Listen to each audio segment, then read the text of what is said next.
Depuis des millénaires, la culture des céréales domine la production agricole du Vexin français. Les techniques de récolte, presque inchangées pendant des centaines d'années, vont subir une véritable révolution au cours du XXe siècle.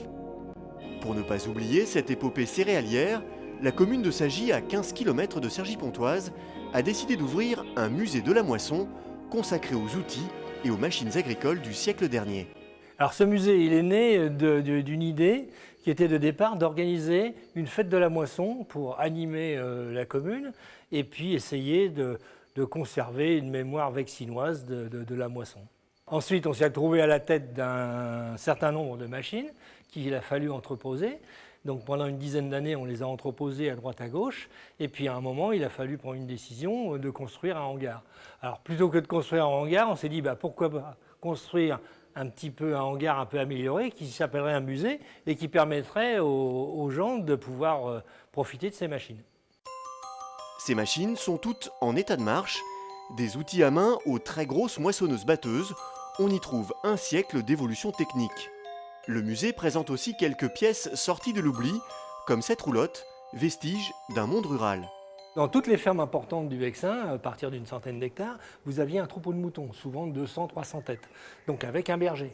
Donc là, il avait une cabane qui lui permettait de faire pâturer ses moutons dans les champs, puisqu'à l'époque, il n'y avait pas de désherbant, donc dans les chaumes, il y avait notamment de l'herbe, donc on pouvait faire pâturer les moutons jusqu'à quasiment au mois d'octobre.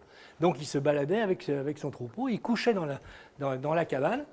Cette cabane a été récupérée à Génicourt, elle était dans un tas d'orties.